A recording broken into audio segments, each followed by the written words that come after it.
ચાલો, good morning students. હવે theory તમારી બધી કમ્પ્લીટ થઈ ગઈ છે.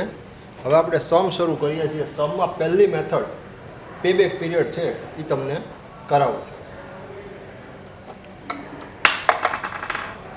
એમાં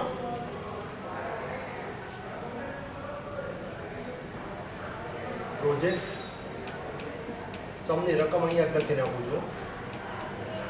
A, B, C અને D. કોસ્ટ કયો કે ઇન્વેસ્ટમેન્ટ કયો કે કેશ આઉટફ્લો કયો બધું સેમ જ છે. બધાનું ઇક્વલ જ છે 40,000.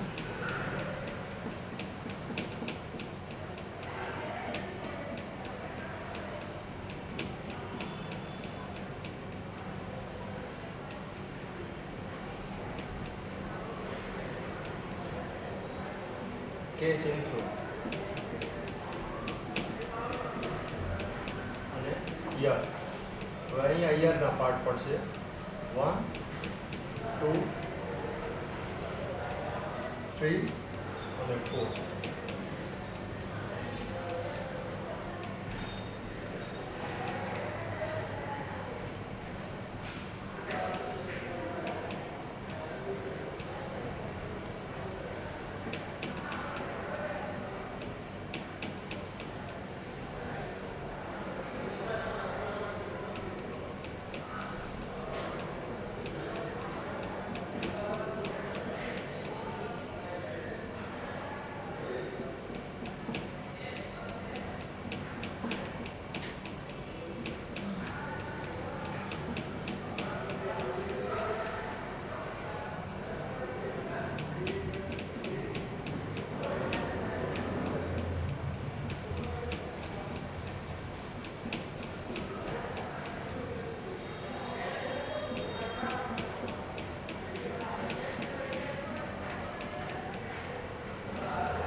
આ તમારો કેશ ઇનફ્લો છે.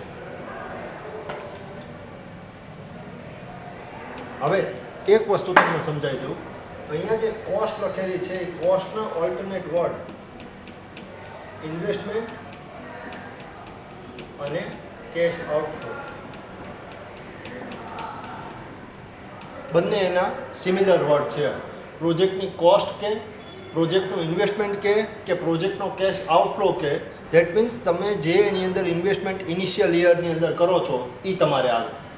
કેશ ઇનફ્લો એટલે ફ્રોમ ફર્સ્ટ યર ઓનવર્ડ્સ જે તમને એની અંદરથી એમાઉન્ટ અવેલેબલ થાય છે એ આવે. પ્રોજેક્ટ જે પ્રોફિટ જનરેટ કરશે કે જે અર્નિંગ તમારું જનરેટ કરશે એ આવશે.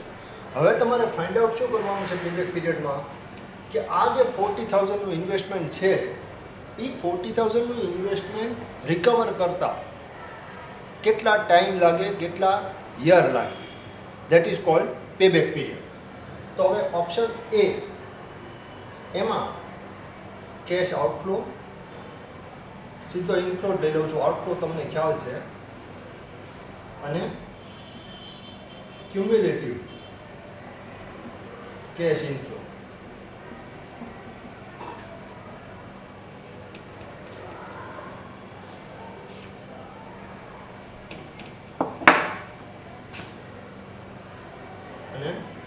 યર. આ આપણે ગોતીએ છીએ ઓપ્શન એ 1, 2, 3 અને 4. 5,000,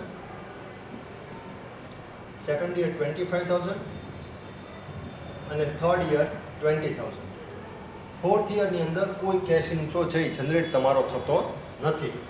હવે તમારે શું ફાઇન્ડ આઉટ કરવાનું છે કે આ જે 40,000ની અમાઉન્ટ એની અંદર છે એ રિકવર થવામાં કેટલા નંબર ઓફ યર્સ તમને લાગે છે.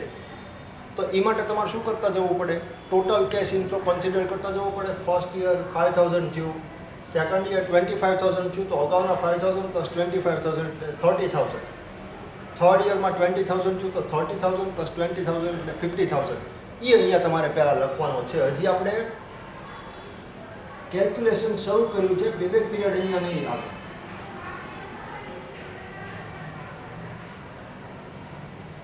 આ રીતે બરાબર. 5000 એઝ ઇટ ઇઝ. આ 30000 કઈ રીતે આવ્યા? 5000 પ્લસ 25 એટલે 30, 35 પ્લસ 20 એટલે 50000. આ તમારું આવ્યું. બરાબર. હવે તમારી ઓરિજિનલ કોસ્ટ લ્યો કે ઓરિજિનલ કેશ આઉટફ્લો લ્યો, તો એ કેટલો તમારો છે? 40000. 40000માં અહીંયા તમે જોતા જાઓ તો 5, 30 અને 50 આ બેની આજુબાજુના ઓપ્શન્સ છે. 35000માં 10000 ઘટે અને 50000 કરવા જાઓ તો 10000 વધે. એટલે 2 યરથી 3 યરની વચ્ચે કોઈ પેબેક પીરિયડ છે એ આ ફ્રેક્શનમાં આવશે આની અંદર. તો એ ગોતવા માટે શું કરવાનું? પહેલાં તો અહીંયા 2 યર કમ્પ્લીટ કરવાનું. હવે મંથ ફાઇન્ડ આઉટ કરવા શું કરવાનું? આ કેટલા છે? 30000 છે. કલેક્ટ કેટલા કરવાના છે? 40000. તો 40000 માઇનસ 30000 એટલે 10000. આ 10000 આવ્યા. હવે એ 10000 જે આવ્યા divided by your next year cash inflow. ખાસ ધ્યાન રાખજો, આની અંદર જે અમાઉન્ટ ઘટતી હોય એ અમાઉન્ટ પહેલાં અહીંયા જુદી લખવાની અને એને ડિવાઇડેડ બાય નેક્સ્ટ યરનો કેશ ફ્લો, કેશ ઇનફ્લો. એટલે 10000 ડિવાઇડ બાય 20000 એટલે 0.5 આવ્યું. તો 2.5 યર્સ થાય. હવે તમે એમ કહો કે કદાચ તમને મંથની અંદર કન્વર્ટ એને કરવો હોય, આ મંથ નથી 5, આને 2.5 યર્સ જ લખાય. મંથની અંદર તમારે કન્વર્ટ કરવા હોય તો આ જે આવ્યું એને 12 થી મલ્ટીપ્લાય કરો એટલે 12 into 0.5 is equal to 6 એટલે 6 month. તો 2 years 6 month. આ તમારો કેશ ઇનફ્લો કલેક્ટ કરવાનો ટાઈમ ડ્યુરેશન છે. ક્લિયર આટલું? હવે આપણે પ્રોજેક્ટ એ નું કમ્પ્લીટ કર્યું. હવે આપણે જોઈએ પ્રોજેક્ટ બી.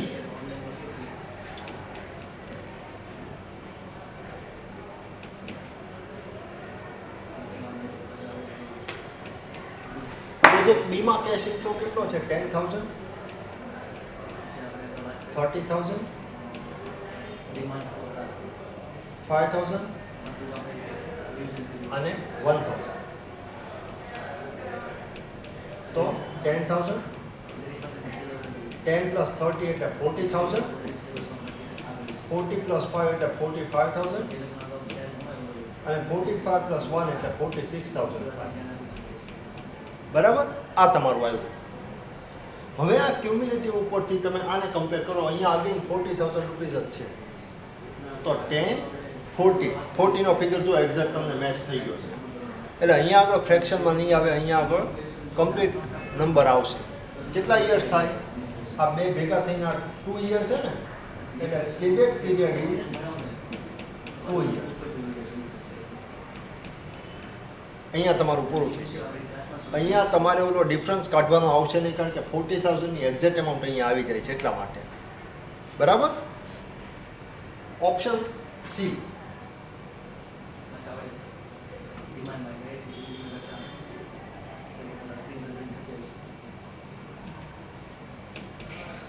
Option C. સી ની અંદર કેટલો છે? 15000, 10000, 10000 અને 5000. ક્યુમ્યુલેટિવ કેટલો થાય? 15, 15 પ્લસ 20 25, 25 પ્લસ 10 35, 35 પ્લસ 5 40. આ તમારો ક્યુમ્યુલેટિવ આવ્યો. ક્યુમ્યુલેટિવ જોયા પછી હવે તમારે શું કરવાનું? આ કોલમને આ ફિગર સાથે કમ્પેર કરવાનું છે. મલ્ટીપ્લાયને કમ્પેર કરવાનું છે. ખાસ ધ્યાન રાખજો. આ જુઓ ત્યારે અહીંયાથી ઓપ્શન જે છે એ પ્રોપર સિલેક્ટ કરજો. ઓલ્ટરનેટ સીમાં આપણે ફાઇન્ડ આઉટ કરીએ છીએ. અહીંયા તો એ ક્વેશ્ચન એટલે નહીં આવે, 4 4માં સરખી જ, પણ જો અલગ અલગ હોય તો ખાસ ધ્યાન રાખજો. હવે શું તમારે કરવાનું છે? 50, 25, 35, 40 આવી ગયા. 40000 એટલે 40000 ની સામે યર કેટલા છે? 4 યર્સ. એટલે પેબેક પીરિયડ તમારો એક્ઝેક્ટ અહીંયા આગળ પણ કેટલો થયો? 4 યર્સ. તમે જુઓ અત્યાર સુધીમાં સેકન્ડ અને થર્ડ ઓપ્શન એવો હતો, ઓપ્શન બી ને ઓલ્ટરનેટ સી, કે એમાં એક્ઝેક્ટ યરની અંદર સંખ્યા આવી જતી હતી, કારણ કે આ કોલમની અંદર એક્ઝેક્ટ કેશ આઉટફ્લોની રકમ જેટલી રકમ હતી એટલે. જો આની અંદર ક્યાંય રકમ ન હોય તો ઓલો ડિફરન્સ કાઢીને તમને જે કીધું કે ડિવાઈડ કરીને પોઈન્ટને 12થી મલ્ટીપ્લાય કરવાના તોય કરવું પડે. હવે અહીંયા આગળ કરવું નહીં પડે. બરાબર, એક્ઝામમાં કોઈ પણ રીતે આવે નોંધો ખરા પ્રોપર.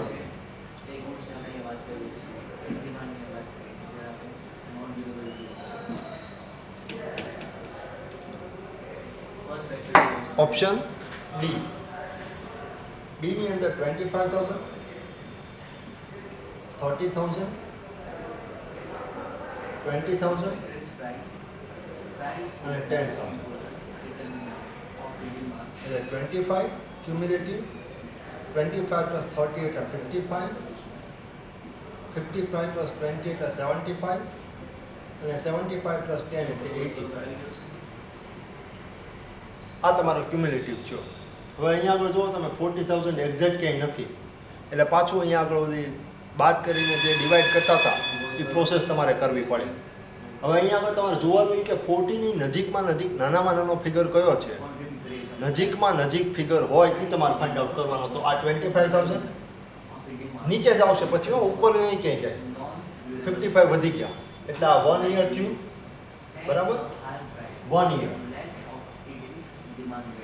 1 યરમાં તમારે કેટલા 25 કલેક્ટ થયા, તો 40,000 માઇનસ 25,000 એટલે 15,000 તમારા રિમેનિંગ રહ્યા. હવે આ 15,000 ડિવાઈડ બાય નેક્સ્ટ યરનો કેશ ઇનફ્લો. અહીંયા 1 યર લખ્યું હતું એટલે નેક્સ્ટ યર એટલે સેકન્ડ યરનો કેશ ઇનફ્લો થાય. તો સેકન્ડ યરમાં કેશ ઇનફ્લો કેટલો છે, 30,000.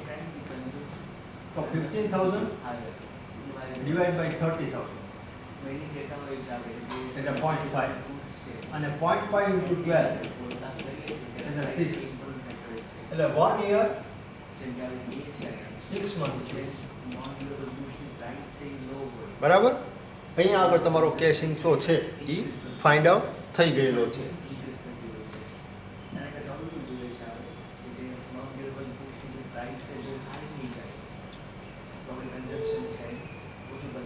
હવે કોઈક વખત તમને પેબેક પીરિયડ જે છે એની અંદર પ્રોજેક્ટને રેન્ક આપવાનું કહે છે. તો રેન્ક આપવામાં બીજું કોઈ તમારે કેલ્ક્યુલેશન કરવાનું નથી.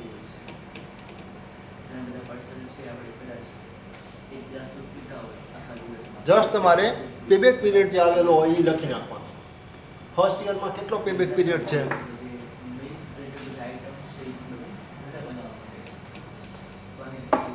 પેબેક પીરિયડ કેટલો હતો ફર્સ્ટમાં 3 years, સોરી 2 years 6 months, સેકન્ડમાં 2 years, થર્ડમાં 4 years અને ફિફ્થમાં 1 year 6 months. હવે 1 થી 4 રેન્ક કઈ રીતે આપવાના, તો કે જેમાં સૌથી ઓછું ડ્યુરેશન લાગતું હોય રિકવરીના એ યોજન પ્રોજેક્ટ 1 આવે. તો અહીંયા આગળ સૌથી ઓછું ડ્યુરેશન જુઓ, આ 2, 2, 4 અને 1. તો 1 એ સૌથી નાનું છે. હવે 1 year 6 month થી ઓછું ક્યાંય નથી, એટલે એ ઓપ્શન 1 રેન્ક 1. સેકન્ડ રેન્ક કઈ થાય, તો સેકન્ડ રેન્કના 3માં કમ્પેર કરો, 2 years 6 month, 2 years ને 4 years. એમાં ઓછામાં ઓછું કયું છે 2 years, તો એને સેકન્ડ રેન્ક, આને થર્ડ અને આને ફોર્થ. આ તમારી રેન્ક અપાઈ ગઈ. કોઈક વખત રેન્ક આપવાનું કહે છે, કોઈક વખત તમને પ્રોજેક્ટ જે છે એ સિલેક્ટ કરવાનું કહે છે. રેન્ક ઓછામાં ઓછો જે પેબેક પીરિયડ હોય ત્યાંથી વધુમાં વધુ પેબેક પીરિયડ જે હોય એને સિરિયલ નંબર વાઇઝ તમારે આપવાનો રહે. બરાબર, જ્યારે પ્રોજેક્ટ સિલેક્ટ તમને કરવાનો કે, તો અહીંયા આગળ કયો પ્રોજેક્ટ તમે સિલેક્ટ કરશો, ડી. શું કામ ડી પ્રોજેક્ટ સિલેક્ટ કરશો, તો કે the project take minimum payback period to recover the cash outflow. Cash outflow recover કરવા માટે મિનિમમ ટાઈમ ડ્યુરેશન લે છે એટલે પ્રોજેક્ટ ડી જે છે એ સિલેક્ટ કરવાનો આવે અથવા ફર્સ્ટ રેન્ક ઉપર આવે. ક્લિયર થઈ ગયું કેલ્ક્યુલેશન? એક્ઝામમાં આ ટાઈપના સમ મિક્સ સમ જનરલી પૂછાતા હોય છે. મિક્સ સમ ઉપર આપણે જશું, પણ પહેલાં ઇન્ડિવિજ્યુઅલ મેથડ તમને જે છે દરેકે કરાવી દો છો, એટલે ઇન્ડિવિજ્યુઅલ મેથડના સમ ફાવી જાય. એક જ એમાઉન્ટ તમને આપેલી હશે, એક જ એમાઉન્ટની અંદર રકમ એવી રીતે આપેલી હશે કે બધી જે ટેકનિક છે એ બધી ટેકનિક એક જ સમની અંદર કેલ્ક્યુલેટ છે એ થઈ જાય. એ રીતના સમ આપણે આગળ જોશું. યુનિવર્સિટીના સમ પણ તમને કરાવીશ, પણ પહેલાં આપણે ઇન્ડિવિજ્યુઅલ સમ ઉપર જઈએ છીએ. બરાબર? આજે આટલું રખાવું છું. બીજો સમ આજે તમને કરાવતો નથી. રકમ તમને ટેલિગ્રામમાં નહીં મોકલું, આ રકમ છે એ જ છે. બરાબર? એટલે આ રકમ ખાસ જોઈ લેજો. ક્લિયર? ચાલો પૂરું કરું છું આજે અહીંયા.